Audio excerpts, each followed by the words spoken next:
la una. Sí, doctor. Uy, Reina, esa voz está de no haber dormido nada. ¿Qué ha pasado? Creo que leo en altavoz a veces y en la mañana hacía frío. No, ahora ya no está haciendo frío. Bueno. Bueno, chicos, vamos a empezar. No quiero distraerlos mucho con la clase de hoy, dado de que tenemos el examen a la 1 de la tarde. Quiero volver a recordar que sean puntuales para ingresar al eCampus.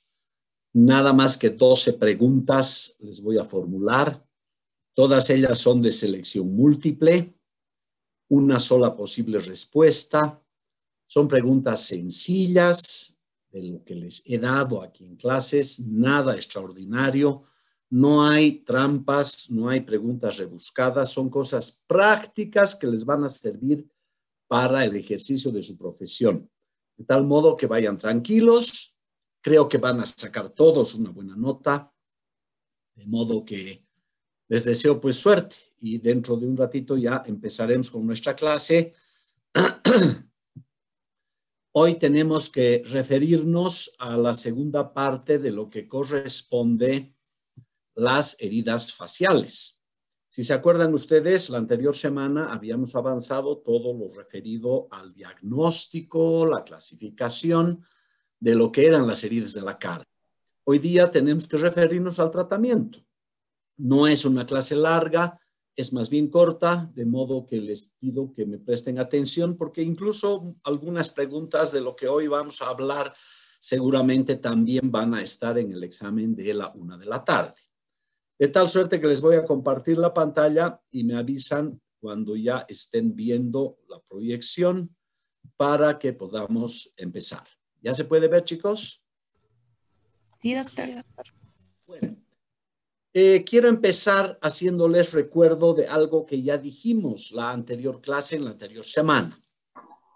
¿Cómo podemos nosotros hacer un diagnóstico preciso, cabal y ajustado a los requerimientos médico-legales sobre lo que es una herida de la cara?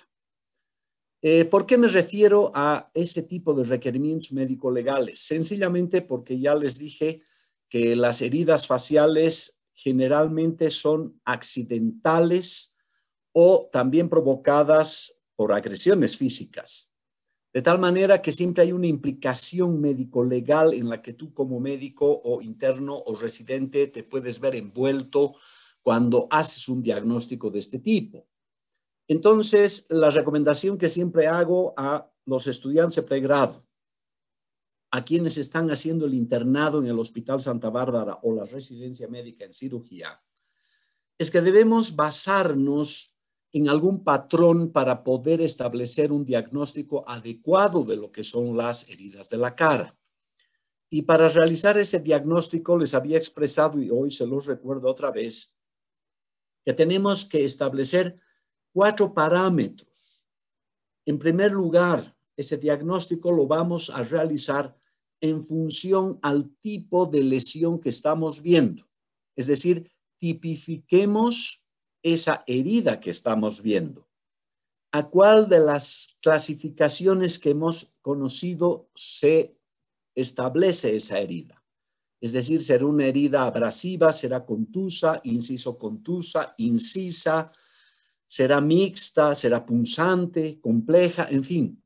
Lo primero, muchachos, que tenemos que hacer es tipificar la lesión. ¿Qué tipo de lesión es la que estamos viendo? En segundo lugar, debemos localizar esa lesión. ¿En qué región de la cara está ubicada esa lesión que estamos describiendo?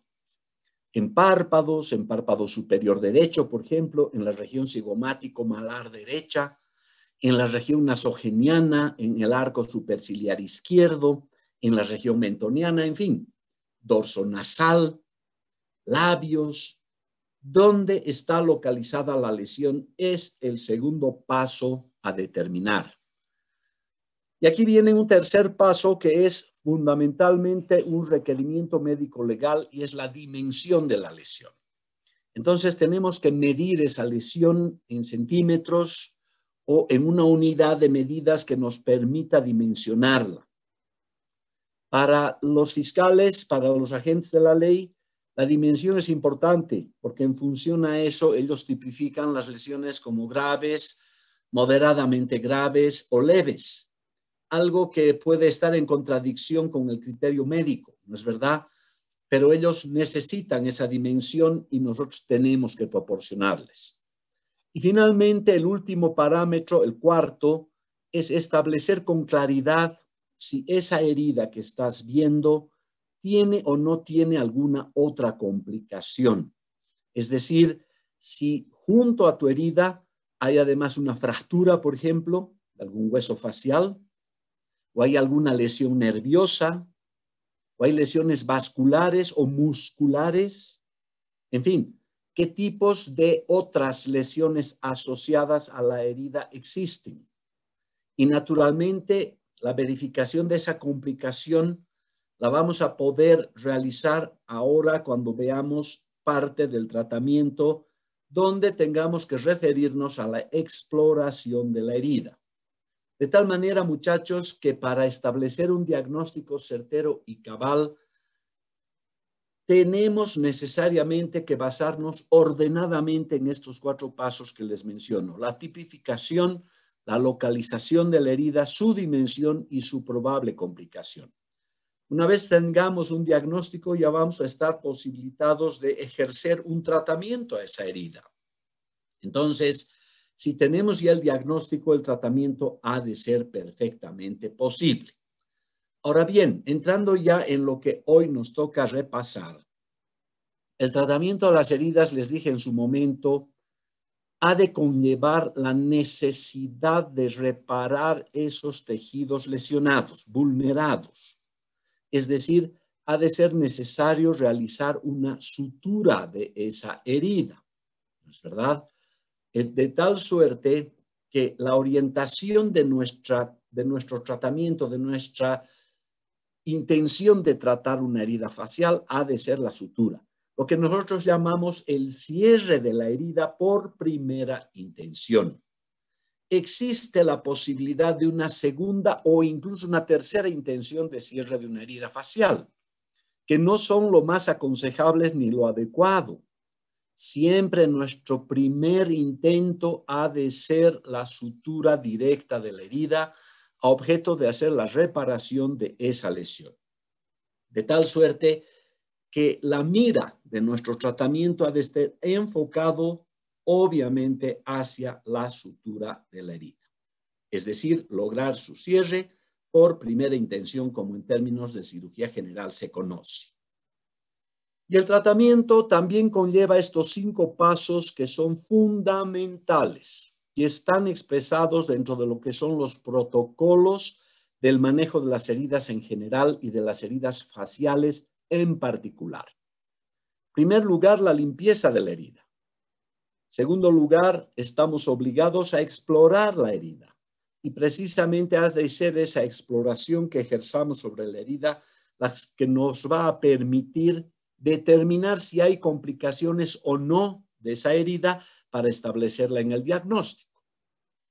Posteriormente, en tercer lugar, viene un paso que es alternativo, es decir, puedes o no necesariamente realizarlo, y es el debridamiento de la herida. Ya vamos a ver a qué se refiere este término. En cuarto lugar está la sutura, el objetivo central de nuestro tratamiento, realizar la sutura. Y finalmente, no menos importante, ha de ser el manejo postoperatorio de la herida, que también está incluido dentro del tratamiento, porque de ese manejo postoperatorio ha de depender el resultado final del manejo de esa tu lesión. Vayamos por partes y veamos primero la limpieza. En la limpieza de la herida, esta es un paso crucial y fundamental. ¿Por qué razón? Hemos visto que las heridas, generalmente las faciales, son productos de accidentes o de agresiones físicas. Entonces, normalmente estas heridas faciales han de estar muchas veces contaminadas por la presencia de cuerpos extraños metidos dentro de la misma herida. Por ejemplo, pequeños cristales, vidrios de un parabrisas que rompiste con la cara al colisionar en un vehículo, o tierra, o paja, o piedritas metidas dentro. Entonces, esos materiales extraños que contaminan tu herida, ha de ser absolutamente necesario que tú tengas que proceder a la limpieza para tener un resultado óptimo después de realizada tu sutura. Lamentablemente, si la limpieza no es prolija y nos dejamos materiales extraños dentro de tu herida, estos a la larga se han de expresar, bien sea por infecciones, por ejemplo, o bien sea por defectos en la cicatrización. Los queloides son una parte importante de la cicatriz patológica que ha de estar condicionada precisamente por estos factores irritativos metidos dentro de tu herida, como son los cuerpos extraños. De tal suerte que esa limpieza de la herida tiene que ser muy prolija. Se debe realizar bajo efectos muchas veces de anestesia local, regional, locorregional o anestesia general inclusive, que te permita realizar una buena herida. Para realizar la limpieza en los hospitales y en los centros de atención primaria utilizamos algunos antisépticos como por ejemplo el gluconato de clorhexidina, el Sablón, comercialmente hablando, o las soluciones de DG6. Y si no contamos con esos elementos antisépticos, pues sencillamente el agua y el jabón han de ser suficientes para realizar este mecanismo de la limpieza, que ya les dije es fundamental y crucial para continuar con el tratamiento de nuestra lesión. En segundo lugar viene la exploración. Y aquí yo quiero hacer mucho hincapié en que es también muy necesario que explores una herida para determinar precisamente esa posibilidad de daños conexos que puedan existir junto a tu herida. Por ejemplo, fracturas de huesos faciales.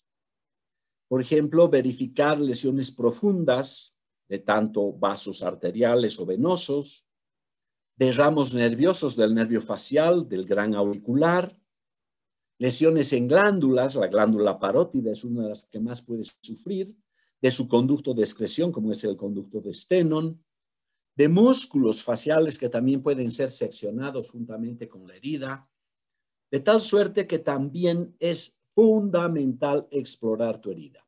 Muchas veces por el sangrado que existe y la formación de coágulos que existen en el lecho de la herida, estas pueden asemejar ser relativamente superficiales. Pero cuando ejerces la limpieza y empieza tu exploración, verificas que la herida tiene una profundidad bastante más amplia y grande de lo que aparentaba, precisamente por retirar los coágulos sanguíneos, y ahí empiezan a aparecer los daños. De tal suerte que si no exploras tu herida, realizando una buena limpieza conjuntamente a la exploración, puedes caer en errores de apreciación de daños que no has verificado que coexistían con tu herida. De tal manera, entonces, muchachos, que la exploración tiene que realizarse y debe ser prolija, naturalmente con guantes estériles, dentro de ambientes de relativa asepsia, para poder realizar este mecanismo de exploración. Aquí tenemos en esta foto, por ejemplo, un caso de un paciente que llegó al Santa Bárbara a los servicios de emergencia en aquellas épocas de los conflictos de la Calancha aquí en Sucre. Era un estudiante de Derecho que sufrió un impacto de balín de goma en la cara. Y en la exploración de la herida, con la pinza gubia, verificamos la presencia de fragmentos de una fractura multifragmentaria del maxilar inferior. La pinza está retirando precisamente esos restos óseos que no son ya viables para su reducción. Igualmente, aquí tenemos, donde está el cursor, una lesión de la glándula parótida y sobre ella la lesión de algunos ramos del nervio facial. Entonces, es la exploración la que nos permite precisamente verificar estos daños de los que estaba hablando antes de proceder a la sutura de la herida. Posteriormente viene un paso que puede o no realizarse. Y eso depende de muchos factores, y es el debridamiento. Debridar significa recortar. Consiste entonces en recortar partes blandas de una herida para regularizar bordes anfractuosos, por ejemplo, en las heridas por estallido de la piel, de esas heridas contusas que hemos visto que se pueden producir, y todo esto destinado a lograr una mejor sutura. O también se puede debridar una herida retirando bordes cutáneos desvitalizados, desflecados de tu herida. Entonces, este debridamiento es un paso realmente importante a realizar y muchas veces con mucho problema. ¿Por qué razón? Porque el realizar el debridamiento ha de estar sujeto al criterio de quien lo realiza. Es decir, tú quieres debridar un tejido de alta especialidad como es la piel de la cara, por ejemplo, un párpado. Naturalmente no vas a poder hacer un retiro amplio de esos tejidos, porque después a ver quién reconstruye un párpado, ¿no es verdad?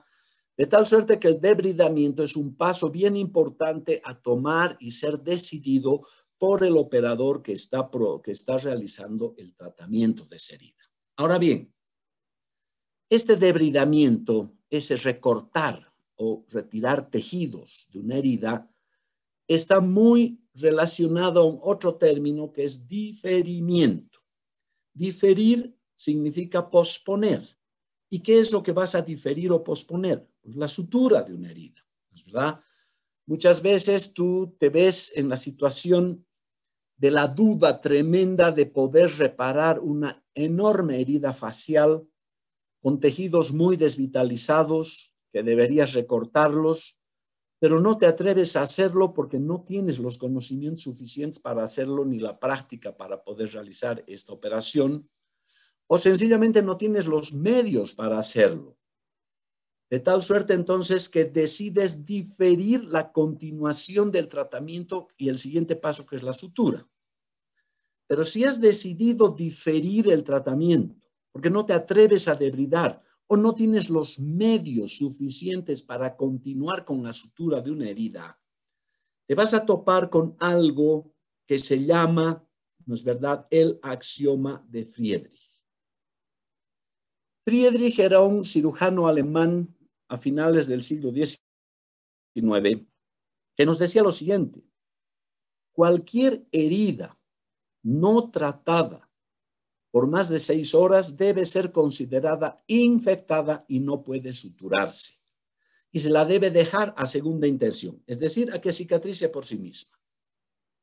Pero el axioma de Friedrich tiene una excepción para la cara y nos dice: una herida facial que por más de 12 horas no hubiese sido tratada debe ser considerada infectada. ¿Por qué el plazo de una herida facial aumenta en relación a cualquier otro tipo de herida corporal?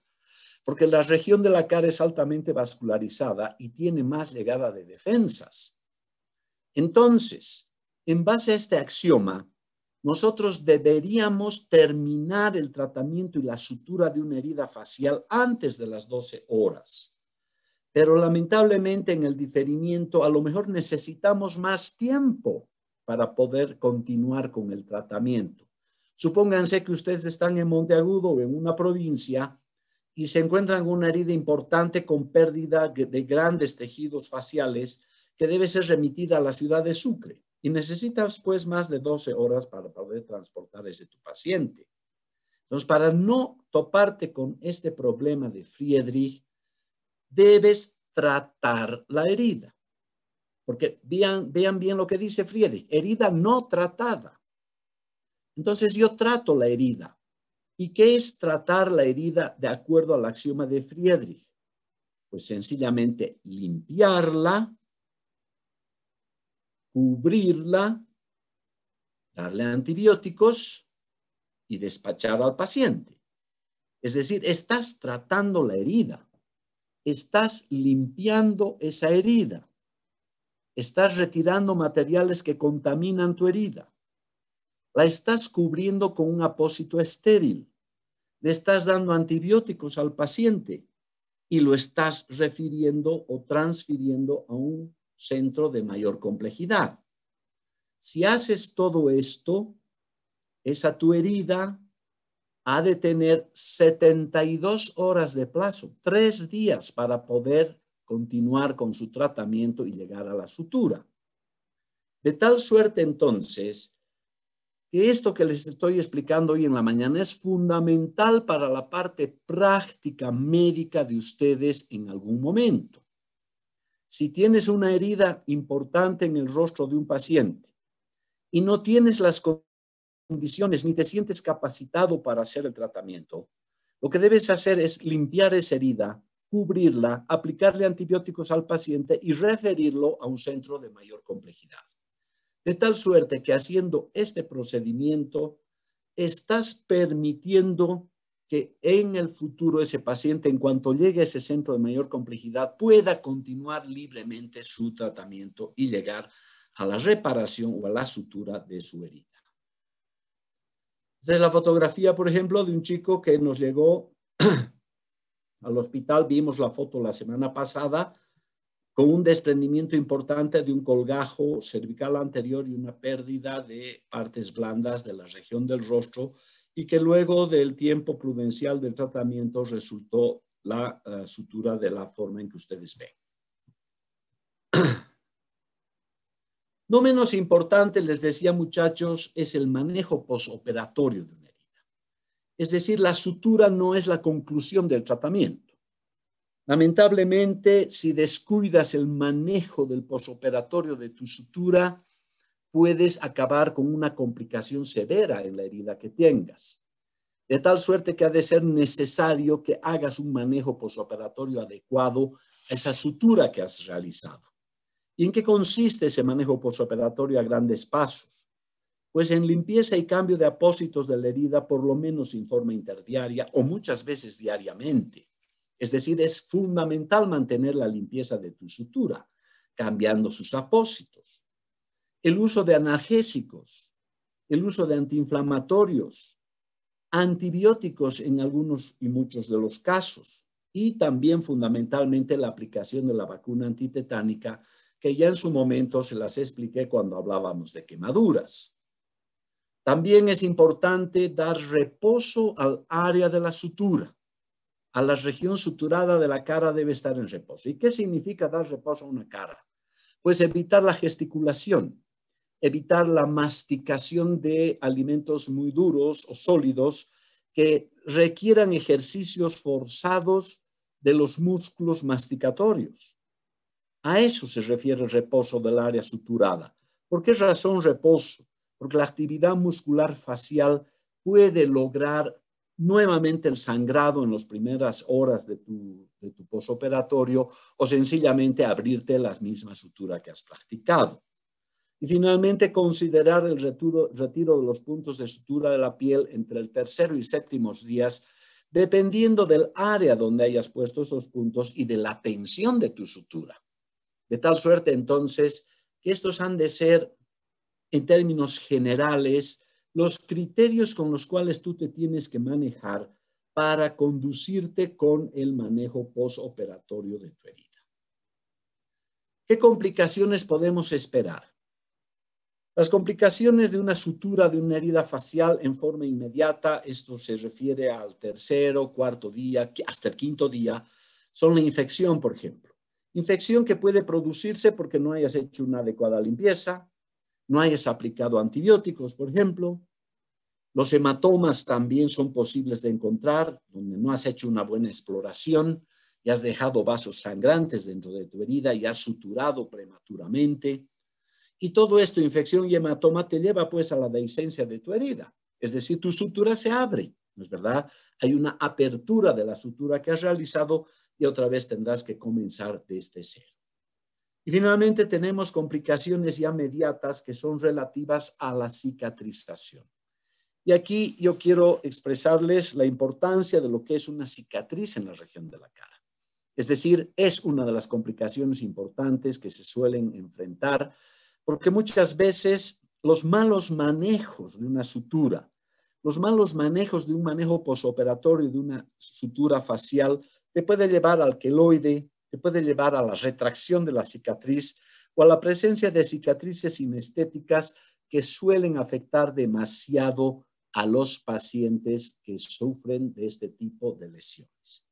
Como ven, muchachos, estos son entonces todos los pasos y procedimientos que tenemos para el manejo del tratamiento de una herida. No sé si tienen ustedes alguna duda, si hay alguna pregunta que pueda yo ayudarles a resolver frente a lo que hoy en la mañana hemos hablado. Tienen ustedes la palabra, chicos. Adelante. Buenos días, doctor.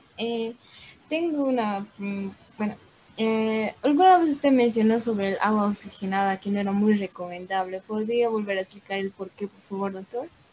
El agua oxigenada muchas veces sí se la usa, no es algo que esté contraindicado en la limpieza de una herida. El problema del agua oxigenada es que es cauterizante. Entonces tú aplicas agua oxigenada a un lecho anfractuoso, por ejemplo, de un lecho de una herida, y te ha de quemar los mamelones de la cicatrización de los tejidos internos de la herida, que han de ser los que van a darte lugar a la vitalidad, revitalización de tus tejidos. Entonces, muchas veces el agua oxigenada no es muy recomendable usarla, ya que puede producirte este efecto de cauterización. El agua oxigenada quema si no está adecuadamente diluida. Si tú haces la prueba y te pones agua oxigenada en la piel, vas a notar que tu piel se pone blanca y te empieza a picar, a escocer. Esa es una quemadura que te ha producido el agua oxigenada. Ese es el inconveniente. Ahora, con esto no quiero decir que no puedas usarla. Puedes usarla y muchas veces la usamos porque también ese efecto que produce el agua oxigenada en contacto con los tejidos, ese burbujeo que tú ves que produce el agua oxigenada cuando pones en contacto con los tejidos, te ayuda muchas veces a la limpieza de la herida. De tal suerte que este manejo del agua oxigenada tienes que hacerlo con relativo cuidado y siempre con algún criterio bien conformado. ¿Hay alguna otra duda, chicos? Bueno, creo que no tienen más dudas, entonces yo lo que les sugiero es que este tema pues lo vayan repasando hoy en la mañana, porque seguramente ha de haber alguna pregunta que pueda caer en el examen. Nada más, muchachos, quiero desearles que tengan un lindo día, un lindo martes. A la 1 de la tarde, conéctense puntualmente al campus. Van a tener, me parece que son 24 minutos o 20 minutos para todo el examen, de tal suerte que hay el tiempo suficiente para las 12 preguntas que les he de realizar. Que tengan una linda mañana, chicos, a la 1 de la tarde en el campus para su prueba. Hasta luego y muy buenos días. Chao, muchachos. Doctor, hasta luego. Hasta luego, doctor. Gracias. Hasta luego, doctor.